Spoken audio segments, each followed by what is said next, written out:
All right, welcome back to. What are you laughing at? The Zac Clark Show. We're just getting ready. No, this is a special. So in the history of the Zac Clark Show, I will say we have had some very interesting people on. We've had some very famous people on.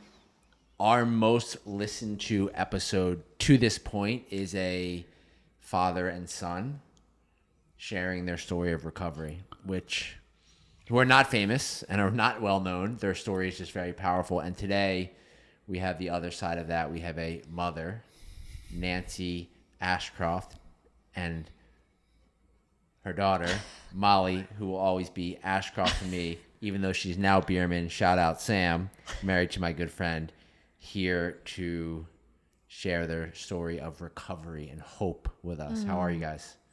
Good. How are you? Excited to be here. Yeah, thank you for having us. Nancy's a little nervous. A little bit, but I'm actually not as nervous as I was preparing for this. So Good. I'm feeling pretty comfortable. Good. You think you're nervous because you care, right? I mean, like you're a therapist. You like this is a powerful totally. yeah. It's returning back to a time that was very dark and hard. Yeah.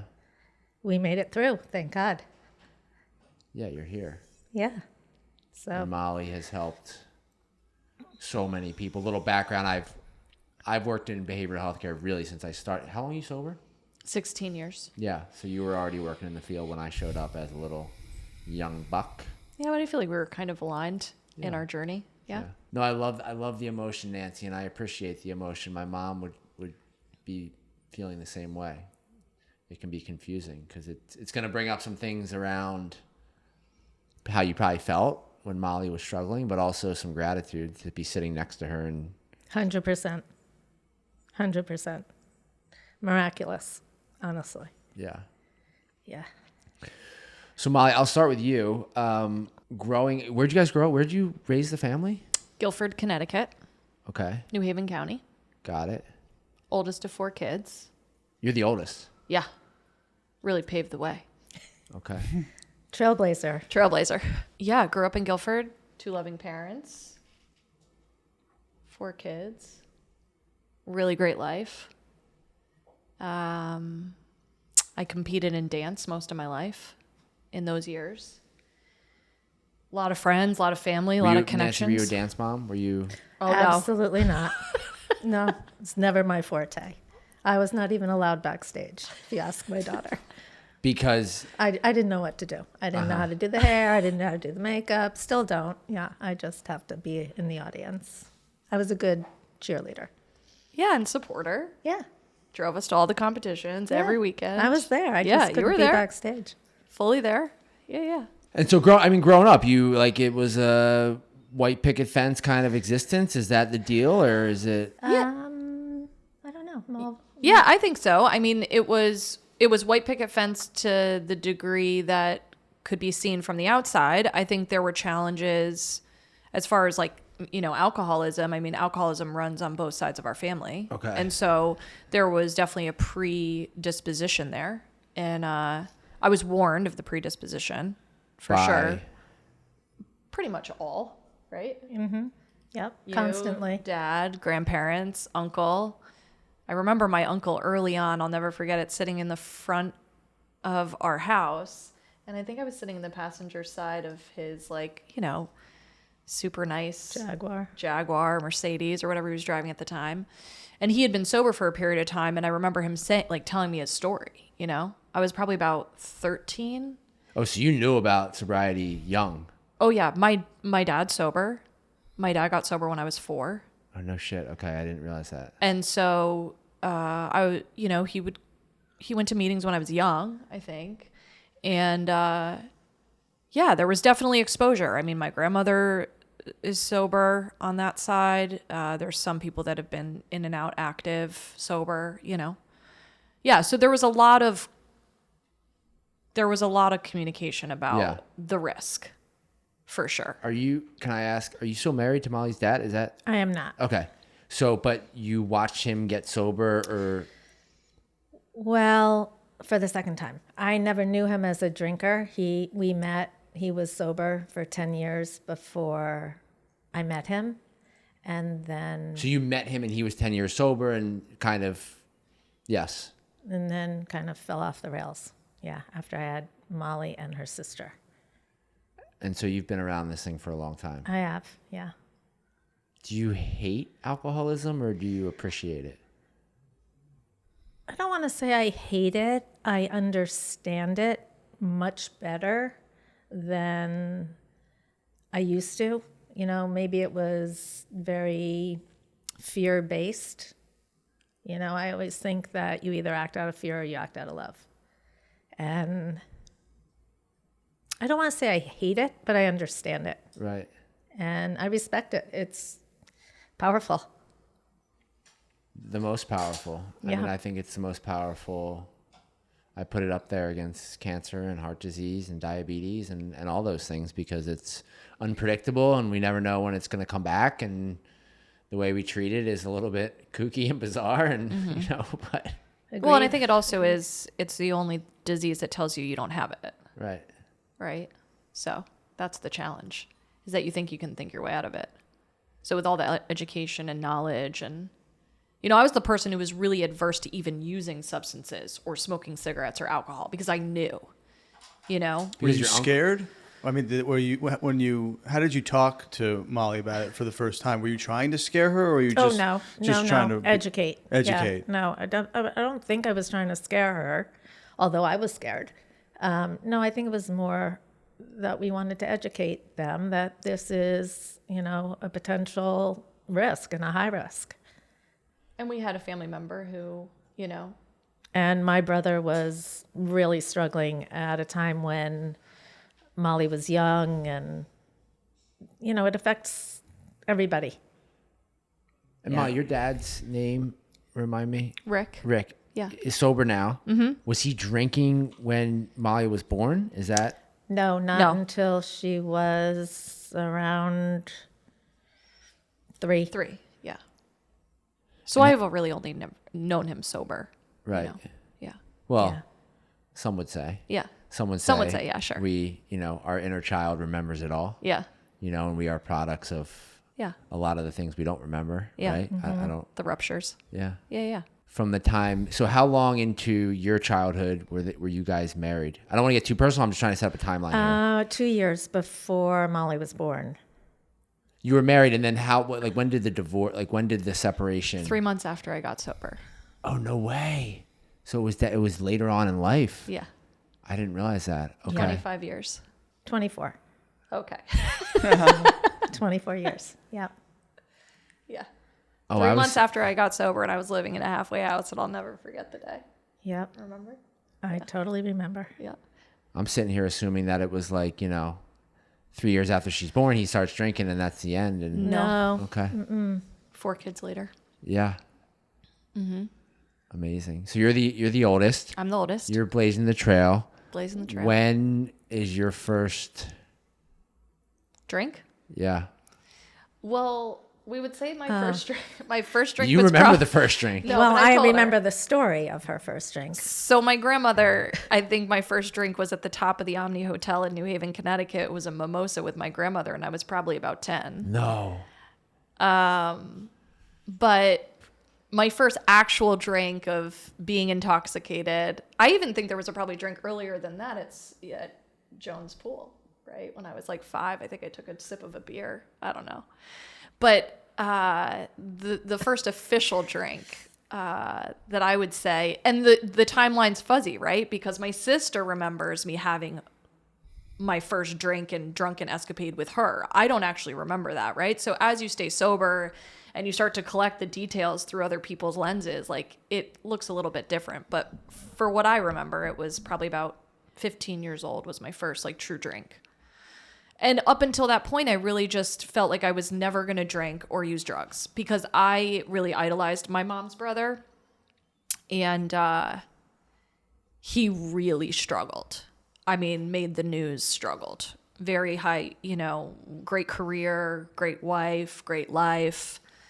And in my mind, and I tell people this story, that I would look at him and be like, how could you throw all that away for cocaine? Like, I just could not understand it. So there was this like ambivalence to use, you know, drugs and alcohol. And then, you know, peer pressure, whatever.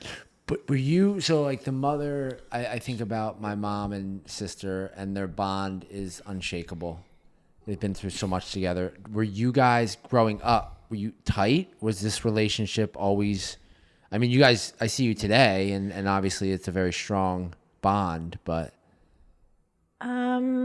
That's a very good question. I don't know that I've ever given that too much thought, but I don't think that I was a confidant of Molly's, even when she was young.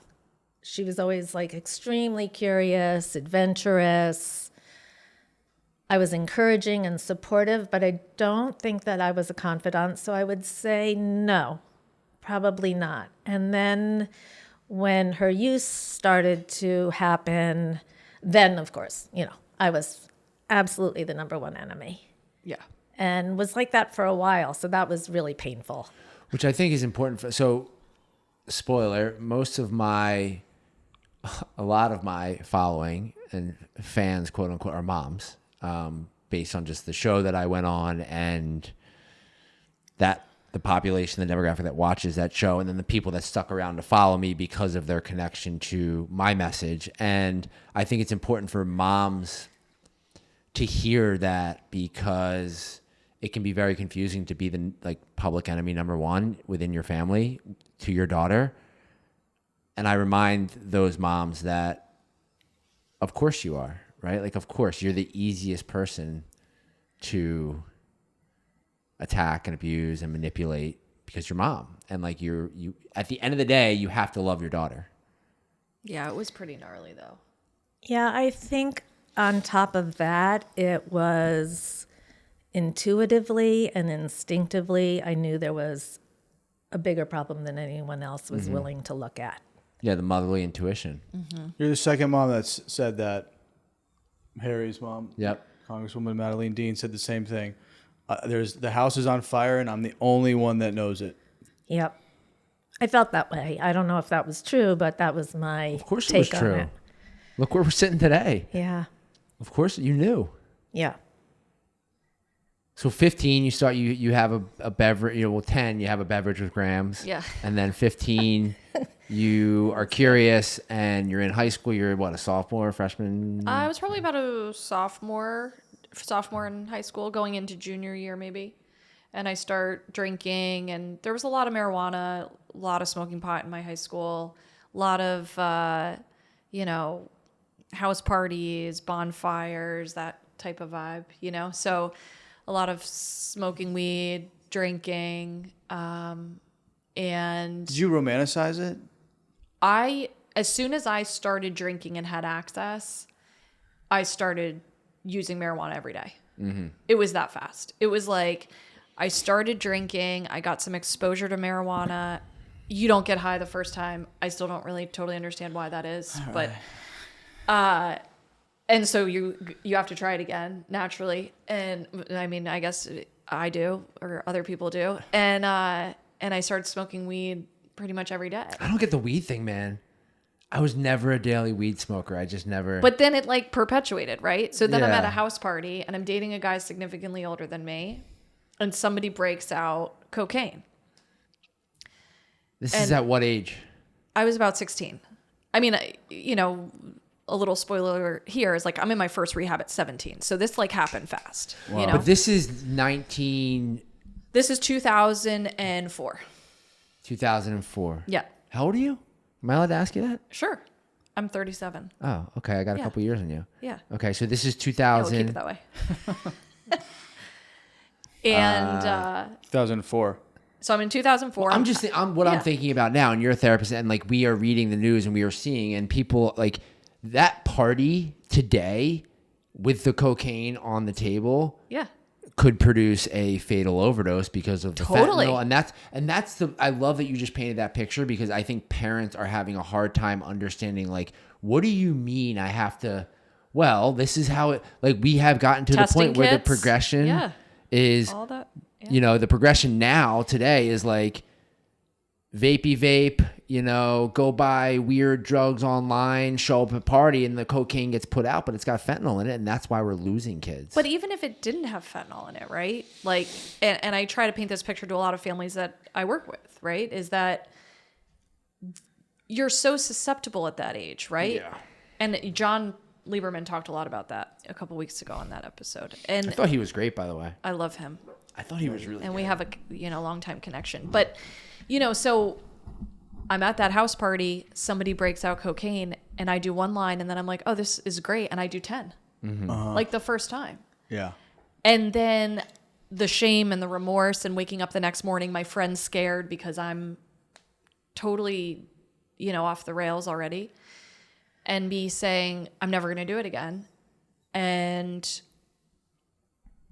every day.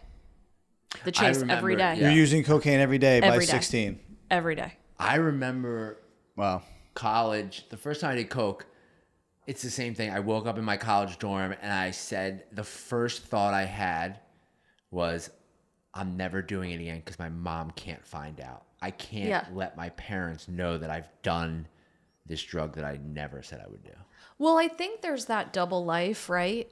And we'll kind of get to that in the story. But, I held up the double life for a period of time. But I very clearly remember when I was like, I can't keep up the double life and had to really, break the Nancy, heart. when do you know that your daughter is either smoking or drinking or that, like, I know you said you had this, like, when was it confirmed for you? I actually thought it was earlier than her junior year. I think it was more like her sophomore year. Could have been. So then, Dates are a little fuzzy. yeah. And, I was thinking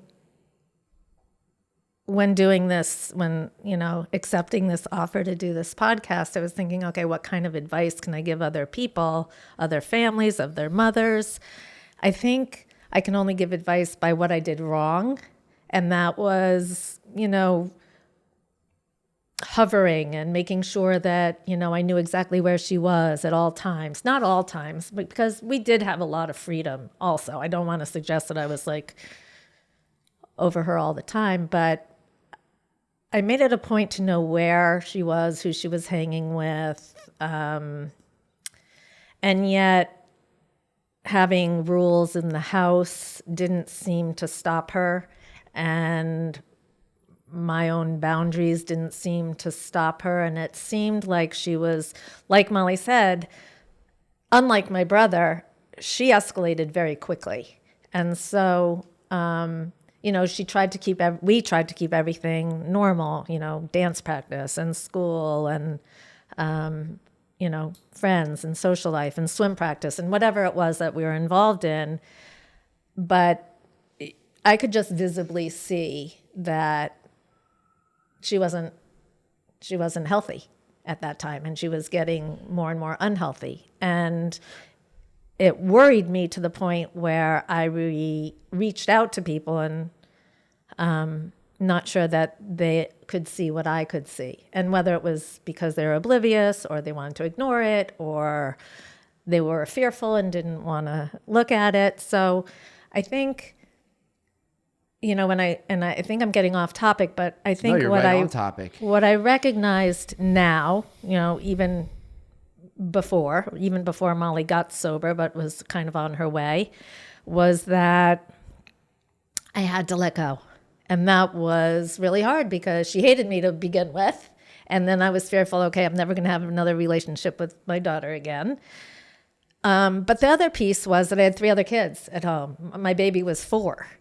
He was 4 years old, and I wasn't going for it. I lived in a house full of fear when my brother was using as we were growing up. So, whether I was covering for him or ignoring what was happening, it was so familiar when this happened again with Molly that I was going to proceed in a different way than my parents had.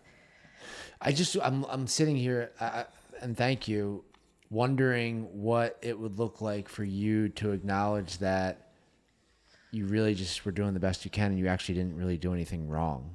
I mean, because when you say the only thing that you have to offer on this podcast is what you did wrong. I think you're underselling. Well, I think it evolved. Every mom everywhere. I mean, I think it evolved into a place where I began to be more comfortable with how I was responding as opposed to reacting to her poor behavior. Yeah. And it took a while. It took a long while for me to get to that point. Al-Anon was like my saving grace, absolute saving grace. Yeah. Where I had to learn new skills, you know? And, you know, I think I was a different mother to Molly than I was to the other 3 children, too. What was your first crack at it? Yeah, was. Yeah, I think it's important for everyone who's listening to understand. We're not here to blame anyone. We're not here. Like, we have these families on. Like, we've all made mistakes and we've all done really good things, and we're going to throw it all in the middle of the table. I mean, like, that's. Yeah. So you're 16. What are you thinking? No. I'm curious what you were thinking at the time, because I mean, what's unique about this story is that there's such a history of the disease, you know, and so many different experiences of how to respond to that or what the person's going through, and you're aware of that. And are you just like you're on the wave? Or on the wave. You don't care. Don't care. Does a part of you care about not caring? Yeah, like there was part of me that felt sad about certain aspects of my life, right? Competing in dance was my life. I just ran into one of my dance friends I competed with 20 years ago in Kiowa this past weekend. Wow. On the sidewalk. She was really excited too. I was like, oh, do I owe you an amends? But I think that was what you most cared about, right? It's not that she didn't care about her family. That's not what we're saying. But I think, you know, at that time and stage of your life, you most cared about my dance. friends and dance. Those were the things I cared about the most. And so, which in some ways is every teenage girl, absolutely. right? Like, absolutely. Right. It's normal. Yeah. Right? And we didn't have this, our life was very social as kids. Like, my husband gets frustrated with me because on the weekends I'm like, okay, we have this dinner, we have this play date, we have this, this, and this, you know, like that's how we grew up in community, like in a big neighborhood with a lot of people. So for me, the idea of being alone sounded like my worst nightmare in any sense of the word, right? So compound that with alcoholism, it's a recipe for disaster, you know? And so I just craved the connection, right, of the people that I was spending time with and the relief that I was getting from substances. Obviously, I couldn't articulate that at the time. But yeah, it became like a daily chase to some pretty like crazy drastic measures, right? How are you, I mean, at 16, 17 years old, how are you funding your habit if you're doing cocaine every day? Army crawling into the bedroom to steal my dad's wallet. I mean, crazy stuff. Yeah. Yeah, crazy stuff. Lying about really crazy, like traumatic things to get money, you know? I mean, yeah. Stealing, lying, pawning. checkbook, pawning, jewelry. Yeah. Whatever she could do. Yeah, some pretty gnarly stuff. But you didn't feel like you were escaping, right? Like, I mean, a lot of people who talk about using drugs or alcohol, you know, it like gets them outside of themselves. Or they were so uncomfortable in their own skin, they needed to feel, you know, comfortable. You know, I think that's like a really, like a little bit of a cliche tagline in the 12-step space is like, I drink because I need to feel a part of, or I drink. And I'm not saying that isn't true. I also drank because it felt good. I mean, I got high because it felt good, you know? So I do think there were some things like that I probably was numbing out a bit, you know, and, you know, there were some challenges that I had growing up, but nothing to the point where I was like, oh, this is why, right? I had a predisposition, and even going into treatment, you know, I'd been to multiple treatment centers, and I remember, I think I was sitting across from a psychiatrist who I really respected. And I remember sitting across from him and saying, I just don't understand. Like, just give me a medication. Like, something's got to be wrong with me. And he's like, I think you just like getting high. And I'm like, it was kind of nice and refreshing, to be quite honest, because I always felt like something was wrong. Right. What is your relationship to alcohol?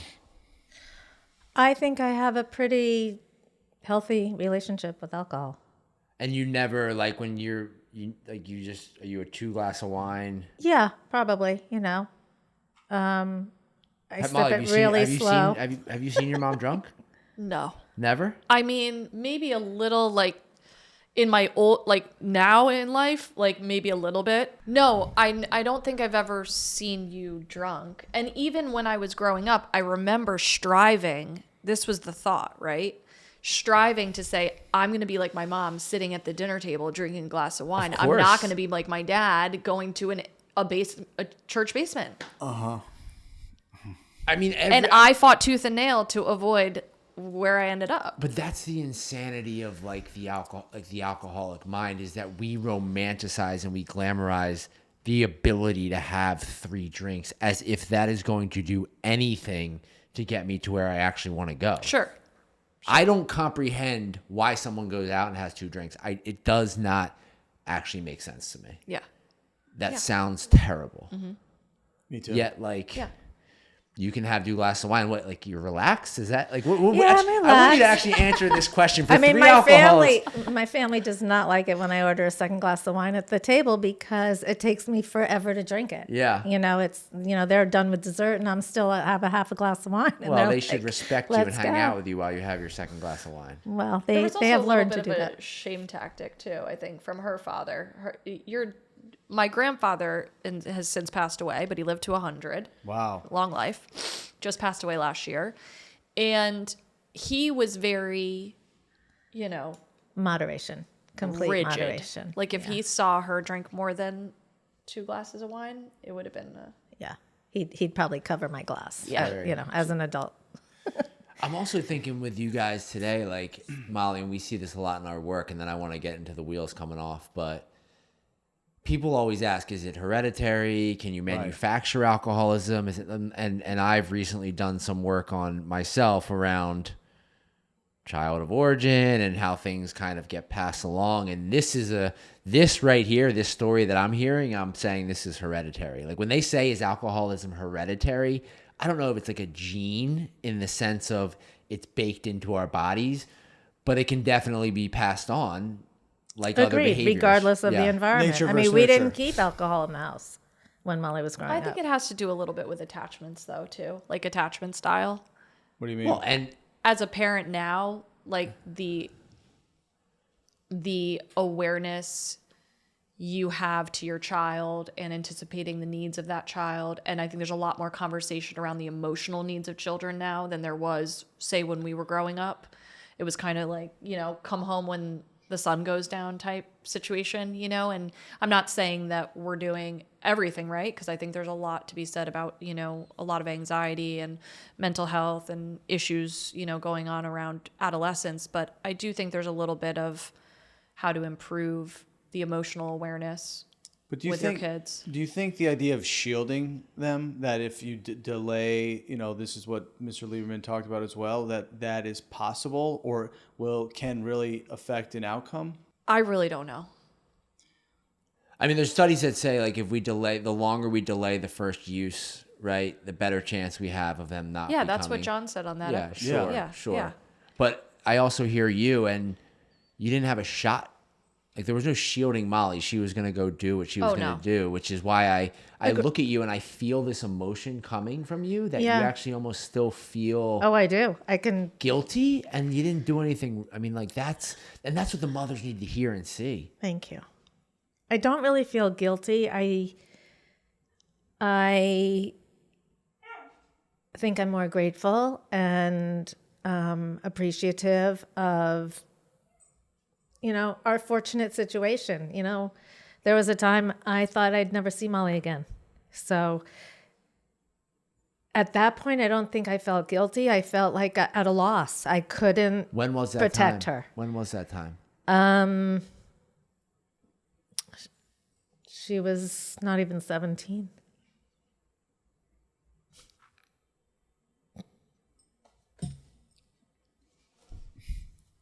So hard to remember, hard to put myself back there. You'd get a phone call in the middle of the night from one of her drug dealers. I thought maybe she was dead. She'd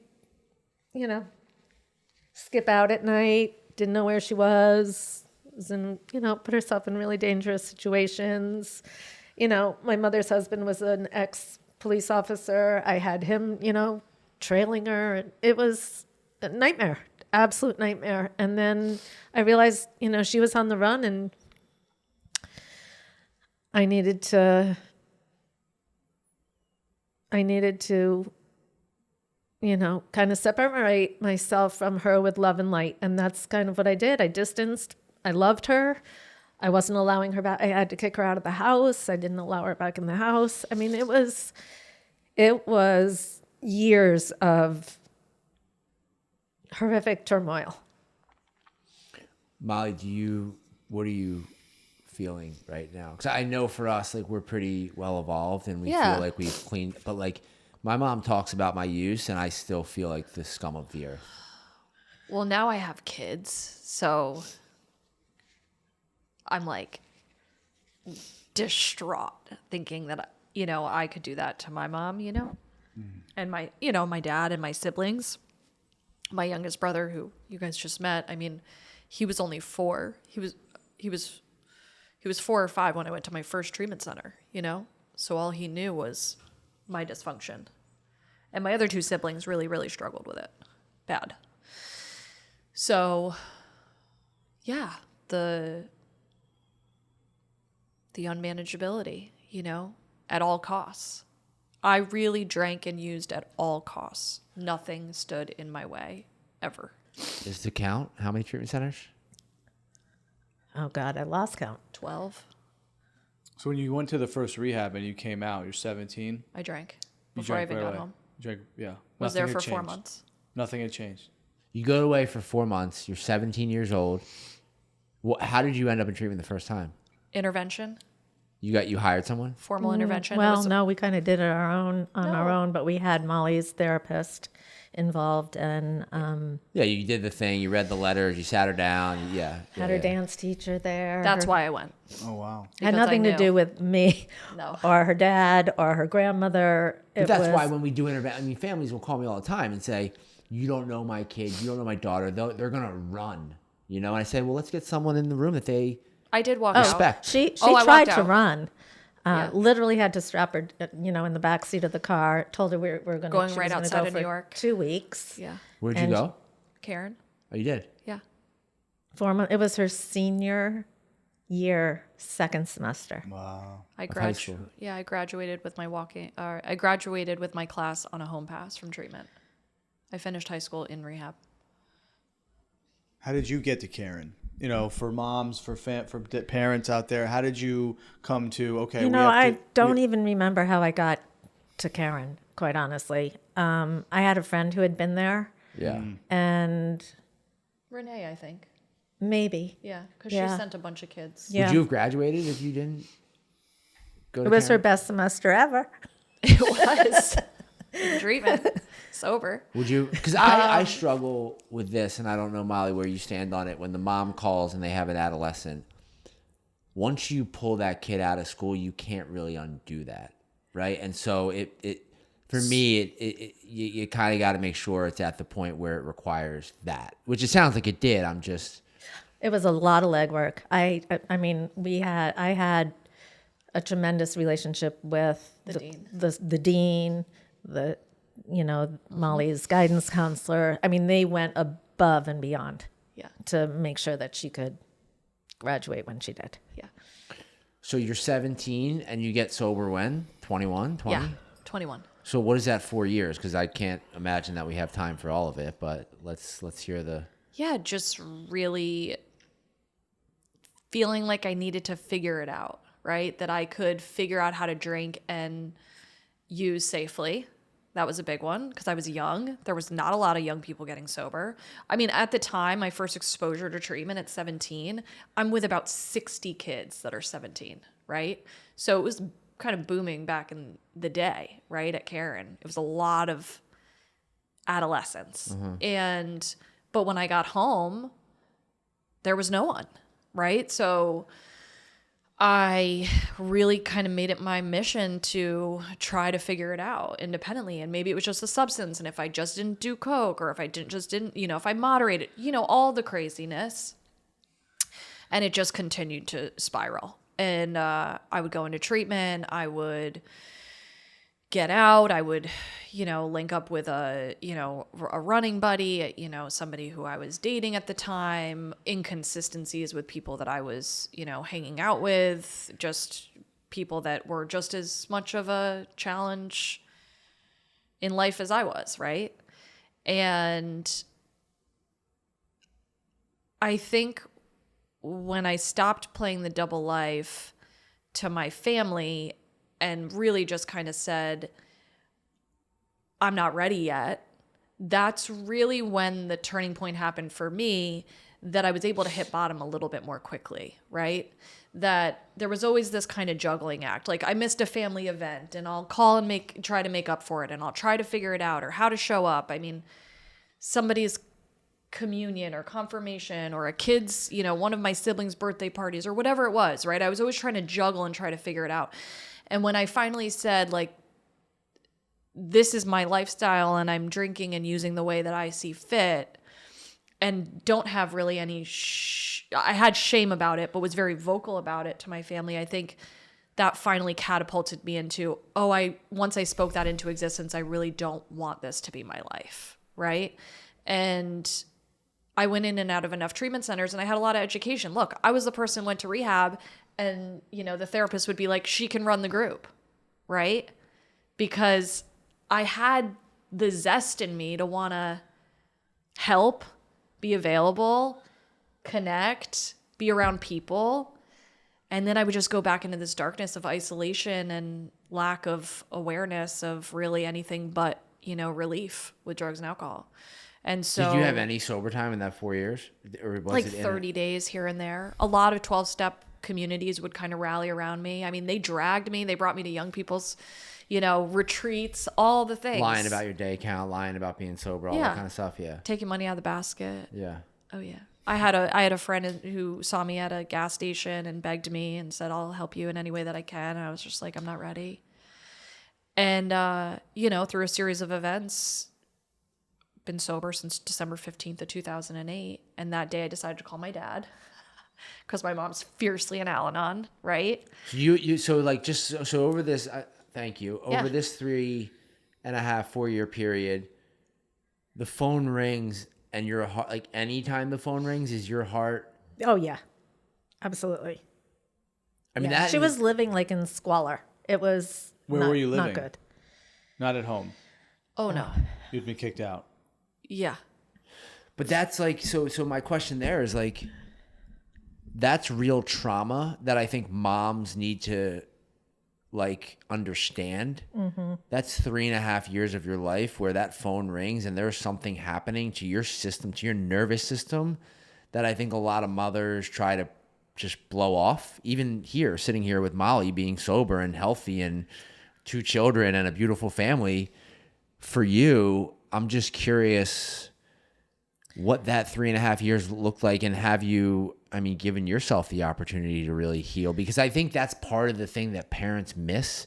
It's like, it's awesome that Molly is well, but are you giving yourself the opportunity to really?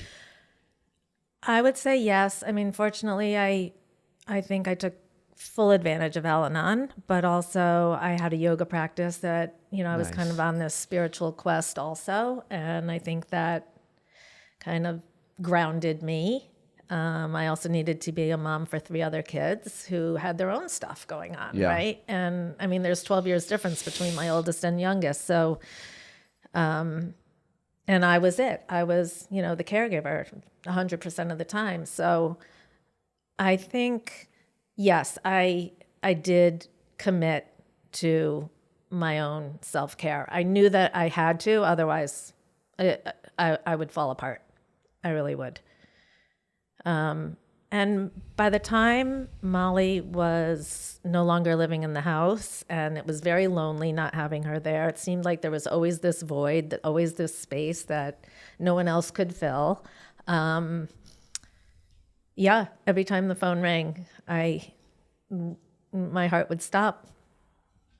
Yeah. Was there cell phones then, or are we still talking landline?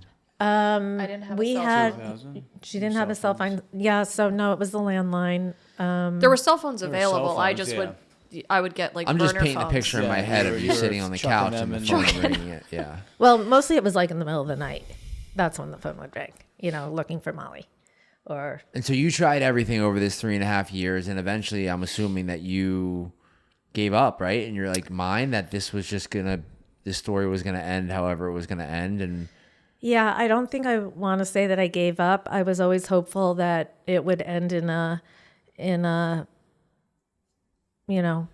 I say gave up, it's like gave up the my fight. the struggle. Like Yes, I think so. I think I had to focus on other things, and Molly wasn't willing for my help, and she wasn't confiding in me, and she wasn't sharing. I remember one time, seeing her I knew where she was going to go and get her coffee or whatever it was, and I remember going with my brother and my mother, and Molly was this big, and I almost didn't recognize her, and she really didn't want to have a conversation. And at that point, I thought, wow, I felt like so much at a loss that I don't even remember that. no matter how much I pushed or encouraged or wanted to have a conversation or provide support and help financially, emotionally, whatever it was, she was not interested. Mm-hmm. It was brutal, really brutal. So December 15th, 2008, what happens? Oh boy. Well, I'm Or maybe I should ask December 14th of yeah. 2008. Well, I'm pretty destitute, I'm living recklessly. I'm not able to hold down any sort of semblance of a life, and I'm with a guy who I met in the 12-step community that had sober time at one point and then went off the rails as well. And I basically felt like there was nothing catastrophic, to be quite honest. Like, I woke up one day and I was living in the same like horrific conditions I'd been living in, and kind of a drug infested area where not far from where we grew up, far enough but not too far. And I tried to get into detox, couldn't, for a variety of different reasons. And I ended up calling my dad and saying, I think I need help. They were a little fed up with me, even my dad at that point. And my dad tended to be one who would kind of come to my rescue a little bit. And this is how I remember it. Maybe he remembers it differently, but he said, if you're, willing, you need to meet me tomorrow at such and such place, right? And 24 hours is a long time for somebody who is having a moment of clarity, right? Mm-hmm. Because that moment of clarity can change pretty quickly to not wanting to get sober. Yeah. And for whatever reason, I held on. And I think there was also a little bit of like, they needed to feel that I was really ready, because I would call and say I was ready. And then I was the person that like, they wouldn't hear from me for 4 weeks. Right. I mean, missing persons reports, the whole bit, And I ended up meeting my mom, my dad, and a woman who was in 12-step recovery that I didn't know, but she knew my family. And they basically helped her kind of facilitate a next step for me. And it was more so, hey, we have to figure out where you're going to go, and you need to do it our way, or you're not doing it. You're doing it our way or no way at all, right? That's your choice. Because I always like to dictate, and, I still like to dictate in my life, but I like to dictate a lot during that time. And I ended up, honestly, detoxing on her couch, like a true 12-step call, to be honest. And at that point, I was able to stay there for a few days until finally they found a place for me to go. And that's where I started to do the work and change my life. And You might remember it a bit differently. I do, but that's okay. do you have hope in this moment, Nancy, or like when she's... Well, at that point, I still wasn't allowing her in the house because I needed to be convinced that she was serious about it, enough times had gone when, like she said, you know, I'm ready and then I'm not, and I'm ready and then I'm not. So I wasn't 100% convinced, and I wasn't really on the same page as Molly's dad at that point. And so I kind of held the line there. And Molly didn't realize that it was just me holding the line at that point, which I think was something that I just learned yesterday, which I think was helpful for Molly, you know, to think Super that we were a important. united front when we really weren't. You know, if I had caved, you know, she would have been back in the house like that day. And I wasn't having it. I absolutely wasn't going to have that. So, But I always believed that they were on the same page. So when I talk to parents and I say, you know, you need to be united front, even if you disagree on the back end, your loved one needs to feel like you were united. Oh, the splitting, and because that's where the splitting happens. right. But And I then didn't know that. And, you know, so kudos to mom and dad, right? For Yeah. presenting differently to me, because I didn't sniff that out. And I would have, because I sniffed out, you know, every loophole. You know, the identified patient in treatment is one thing, but we can acknowledge that we get a lot of support. 12 treatments, you had a lot of groups, you had a lot of the parents are the ones that oftentimes are left to figure it out. And I hear you talk about not letting your daughter back into the house, and that's the question I probably get more than any other question from parents of adolescents. Like, do I kick them out on the street? Do I not let them in my house? And it's certainly, for me, case by case. I can't imagine how hard that was, but at the same time, you needed to protect yourself. And that didn't mean you didn't love her. Correct. I also needed to protect my other kids. Right. And that's, you know, I think that was really what was the driver for me, was I couldn't have that behavior in the house with 3 impressionable kids. And yeah, I was trying to protect them too. Not sure that I was able to do that 100%, but that's okay, you know. But I think, you know, by the time Molly was ready, I remember laying in my bed with her, you know, just holding her, you know. It was cathartic, you know. I could tell that she was ready to surrender. So found a place for her that, you know, she didn't need another treatment center. She had been to, you know, she could run them by then. Yeah. So we found a place in Maryland that, you know, it was a sober community, a sober house where she had to either work or go to school. And Oh, that's how you ended up in Maryland? yeah, Yeah. Bel Air. Yep. MRP or whatever it was? Exactly. Yeah. Yeah. Yeah. No shit. Do you believe that this process, like, do you, like, that day, how much of it was spiritual? How much of that was your moment of clarity, or do you? Oh, yeah. I mean, I think there's this element where, you know, we'll hear they're not ready to surrender, right? Or they don't believe that they're powerless. I believed that from almost the first time I drank.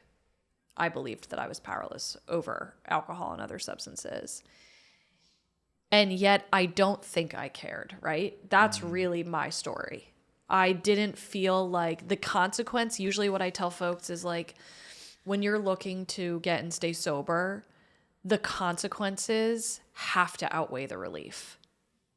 Whether that's emotional, spiritual, material, whatever it is for you. And for me, it had to be all. And so once the consequences outweighed the relief, and I was using and it wasn't really doing much for me anymore, that's really where the change happened. You know, the consequences had to outweigh the relief for me to get well. Were you communicating with your siblings towards the end? Very fragmented That's hard. relationships. Yeah. Very fragmented. They were very let down, hurt, Super angry. angry. Yeah.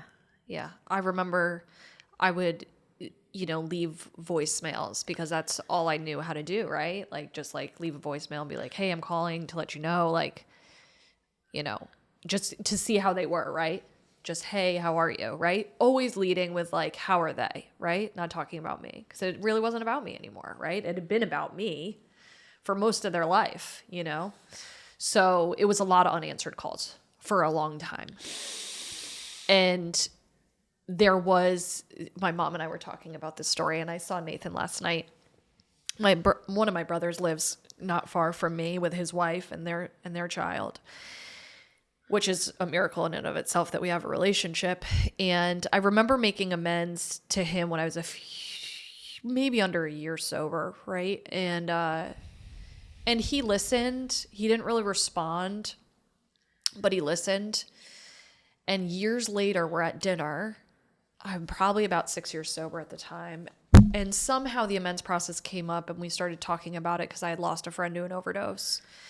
And through that conversation, he looked at me and he said, there was not one fiber of my being that believed you were going to be alive at my college graduation. I 100% believed that you were going to be dead at my high school graduation. And through that, I really understood the gravity, right? I think there's a lot of families that are scared to rock the boat and say how they really feel about the IP and who's struggling, because they feel like they could force a relapse, right? So if my brother really communicated and said, I'm scared, or I don't believe you, or I'm really fucking mad, that he would be afraid that would send me right over the edge, right? So there came a time where they were willing. And some folks in my life, it's been years before they were willing to say, like, this is how it affected me, right? So yeah, it's been a journey with my siblings, for sure. Yeah, and I think thank you for sharing that. Shout out. What's this? Nathan. Nathan? Yeah. Shout out Nathan. Nate. Is he a normie? He's a normie, yeah. Yeah. Love normies. Yeah. My brother Matt's a normie. I love a laugh too. We needed it. Right, Jay? Yeah, we could. Hey, buddy. Yeah. No, Anyway, pain. This part in the story is really the part that intrigues me, because family members, identified patients, whatever we want to call ourselves, the system gets to day one a lot. Like, we get to day one, and that's really confusing, because then what do we do, right? And we have to hope that Molly gets well, and then we have to heal ourselves. And so I would ask you, Nancy, like, at what point do you actually believe that Molly is going to stay sober? And what do you do from the time she goes down to Maryland, and she's in a safe place? Like, what do you begin to do for yourself, or when do you become a therapist? Like, tell me your story, Nancy. Yikes. Well, I think it was a relief to get her in a place where, she was willing to go and do some work. Marriage was kind of crumbled at that point. So it was kind of a pivotal time, really, for when she went, marriage ended. Needed to figure out my own life and where I was going to go and what I was going to do. I was a stay-at-home mom for, quite a long time, for 18 years, 20 years, maybe 30 years. I can't even remember. It was a long, long time.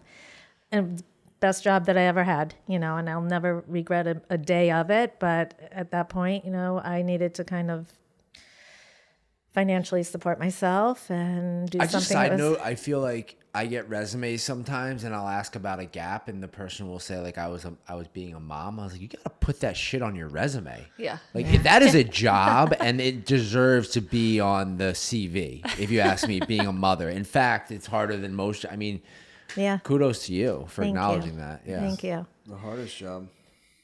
So then I decided, I was working in a cancer center as an integrative therapist, using my yoga and Reiki and essential oil therapy and contemplative care, and decided I was going to go back to school and get my master's and go into social work, which I did, with absolutely zero interest of working with substance use disorder clients.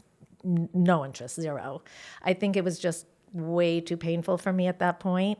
But as Molly's recovery continued and my security improved with, how I felt about her well-being, I was able to distance myself a little bit from that pain. And for whatever reason, they found me. So I work a lot with substance use disorders and families, spouses, children, parents.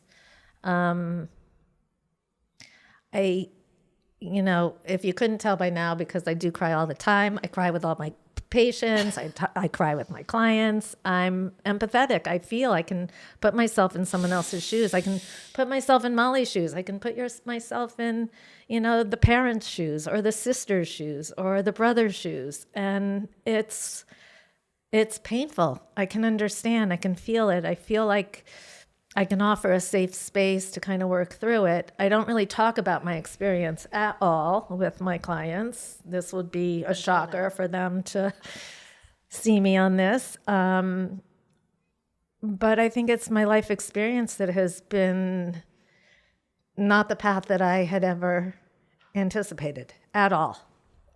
And I have this banner in my bedroom that says, we must be willing to let go of the life we have to have the one that's waiting for us. And I look at it every day. I'm like, I wonder what that will be. And it's so different than I ever anticipated.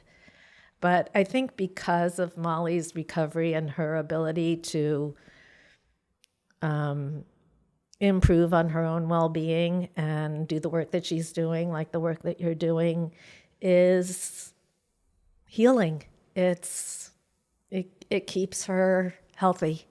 And Molly's a real deal. I mean, that completely. That's something we talk about a lot. Like, there are degrees of recovery, and I don't judge anyone's recovery. I mean, there's 1,000 ways to skin a cat, but I believe that in order to do the work that we do in behavioral healthcare, we need to put our life mask on first, or whatever they say. And Molly has done that from, maybe not day one when she was, still out there running around, but I think when you finally, pretty close to it. Got it. Yeah.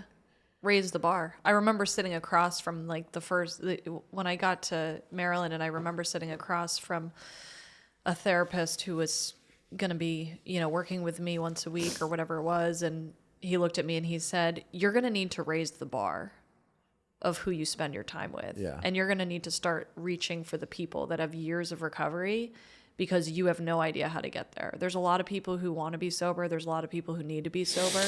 There's not a lot of people who do it, right? So you really need to get to the other side of this thing. All those centers later, right? Someone who just really told me the truth and about moving my feet. And through that, and through my experience of watching families and watching my own family and countless others, I say to families, look, you can do the opposite of what I'm suggesting, right? And you will probably have your own consequences. You also need to feel comfortable laying your head down at night and believing whatever you decide to do is what's right for you, right? So going back to that conversation that you said about adolescent families, what does it look like? Do I kick my kid out of the house or not, right? Because I get that call a lot too, or I get that question a lot. And I say, if you lay your head down at night, you have to be comfortable in whatever decision you make, right? And so for me, being asked to be out of the house was the best thing that ever happened. It would have taken me a lot longer to get sober, I think. I had to really go through some, tumultuous times, right? To really believe that I suffered the way that I suffered, and that the only path forward was absence from drugs and alcohol. I just want to say, Nancy, I just think you're a fucking rock star, because I just feel your pain. It is so raw. And you go through this whole thing with your daughter. I know that I was going to ask when, I know you have other siblings that also went through this journey. You're seeking some sort of spirituality through yoga. You're working with people who have cancer. Mm-hmm.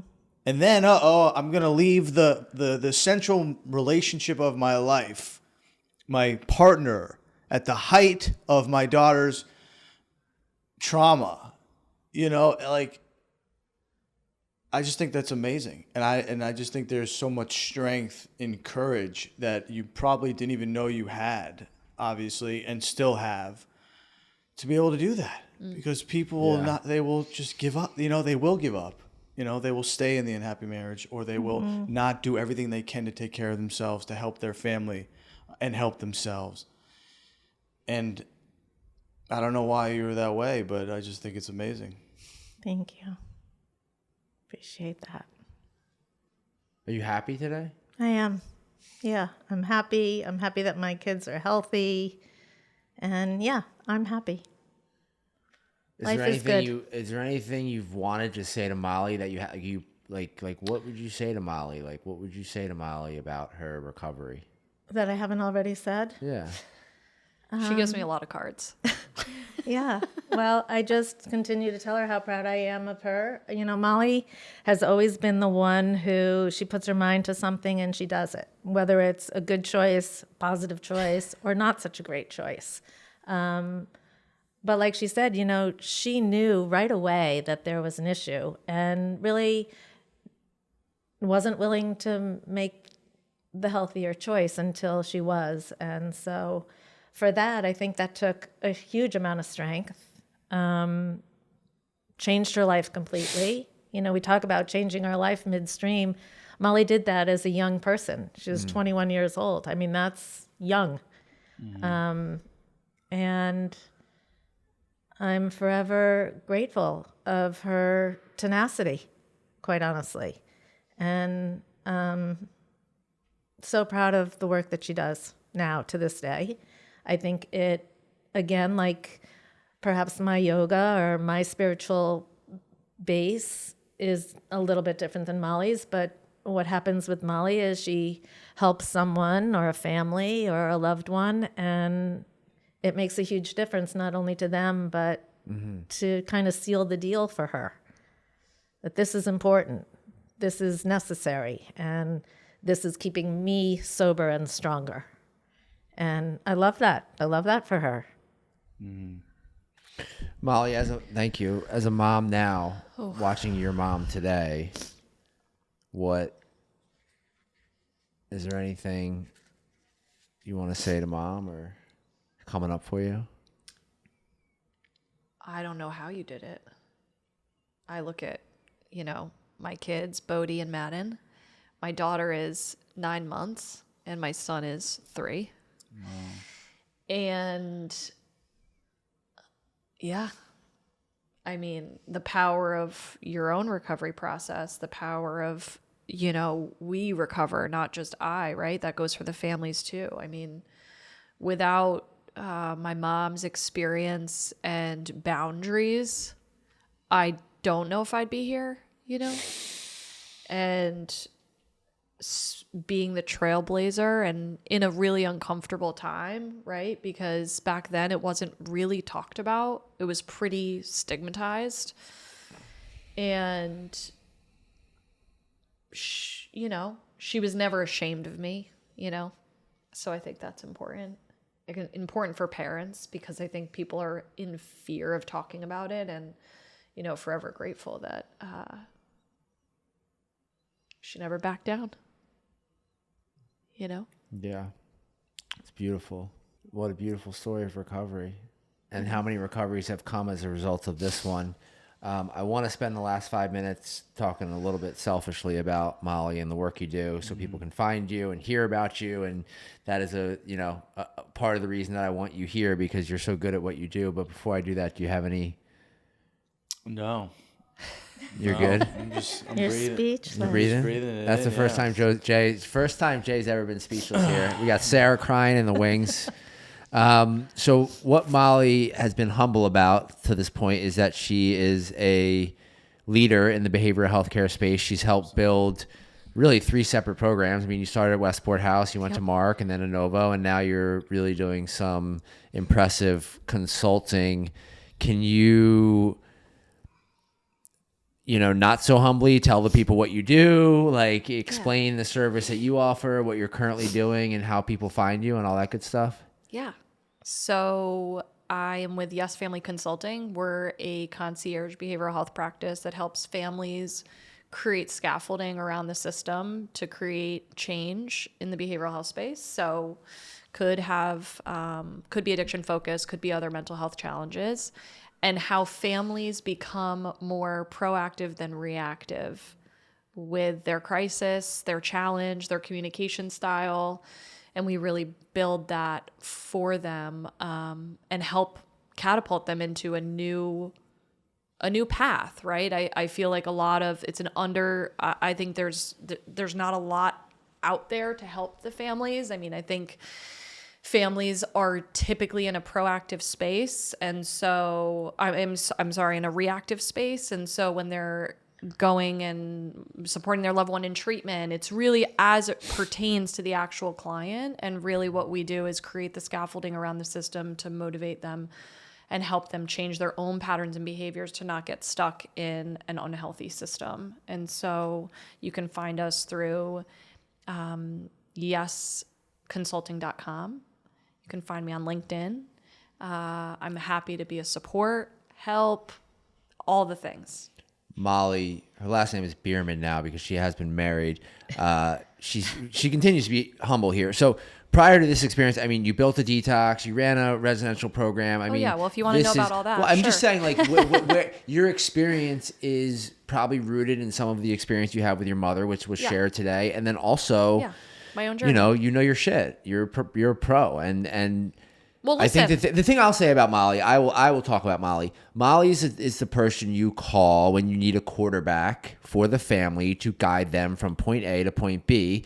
When Molly was 16 and a half years old and she was going to treatment for her first time, the phone call Nancy would have made was to Molly, and hopefully it wouldn't have taken 3.5 years. Maybe it would have taken a little bit shorter because there's professional guidance, and we would have gotten to some of the maybe answers that Nancy got to sooner, which is why you hire someone like Molly, and we've collaborated with her and we've worked with her and we've seen, her successes. So yeah, thank you. Of course. Creating healthier systems and understanding that it is a continuum for both the family and the client, right? And understanding that there's not going to be a one size fits all, and the work really begins once the client goes to treatment. Yeah. That's really where the work begins for the family to absolutely recover. I'm glad you said that, because there is this like sigh of relief that happens when someone ends up in treatment. It's like, not so fast. You're actually just getting started. Yeah. The cortisol levels are just coming down. So last question I just want to ask quick before we cut, and this has been amazing. Thank you. Seriously, Jay said it perfectly. You're a legend. And Molly, you know how I feel about you. So 2 seconds on women. Like, why are women underserved as a female in recovery? Like, I think it's so powerful that we have a mother and daughter here. And I don't know. I'm just feeling this lately, like why I feel like less women are getting sober. I've always believed they have more resources to stay drunk, essentially, for lack of a better term. I think there's a good amount of data that shows people are more fearful as women to come out and speak about their recovery. That at times you feel you'll be judged as a mother, as a daughter, as a friend. For me, I have helped countless women. I really believe in the power of female relationships. I've run a women's meeting at my house since 2020 when meetings shut down. Like, I'm a really big supporter of women and the connection to women. I think that there's, a lot of shame, right? A lot of shame to be able to say, I lived in a way that that wasn't intended, right? That my path didn't have to look like that, but that's the way that I lived. And will you still, quote unquote, accept me or support me or bring me into your circles and spaces, right? I've really grappled with that now, right? With having kids, how much I talk about my recovery, how much I share, right? And I surround myself with a lot of women that value that. And so I encourage other women, because we are out here, we are available, we are here to support other women and say, you know, your story doesn't identify you, it catapults you. Really? Yeah. That's how I feel. I would agree. I think shame is probably the number one. And just to piggyback on that, you know, when Molly was struggling and there wasn't a lot of talk about it. I mean, she wasn't the only one struggling in our community, but I feel like I was the only one who had a voice in the community that shared it. And I don't think that that's common for women. And I'm not quite sure why, but I think that shame is a huge factor. Yeah. Fearful of losing their community, fearful of, you know, losing respect. Yep. And I will You know, say, you asked me in the beginning, you know, do I hate alcoholism? I think it comes down to that. We need to respect the power of it. I just think from what I've been this is what's been doing this podcast, like things come up, you know, like there are themes, things you hear over, and I just feel like stigma, the shame, like we hear it so much, and In people that are like long term, you know. I like, know, yeah, it's crazy. and I just feel like when it comes, and this is only one aspect of it, but it feels like a major part of it is that it's just not really believed or respected as a disease. yeah, Because you do I not agree. question People these think other that things. they have a choice. right. It's not a choice to be an alcoholic. It's not like you're going to wake up or grow up and want to be a drug addict. You don't want that. It's not your choice. Yeah. You know, I do think that there's still a lack of education and a lack of understanding and needs to be improved upon. I hope this helps. Well, you guys, I know you were nervous, but I also knew that you've done work, and I know you've done work, and Jay is still very sick. No, I'm just joking. But I'm sick. we, sick, I guys. knew Help that you guys would show up and be honest, and we're just grateful that you're willing to share your story with us, and I am excited to see the reaction from other moms and daughters who see this, because it's for whatever reason, and I think we just talked about it. You see the story of the father and the son a little bit more, and it's weird because the fathers don't show up. Like, I don't know, it's just like, or maybe you see the mom and the son more. There's a lot of mom and sons. Yeah, and you don't son. see this. There's a lot of mom and sons. So, Yeah. thank you.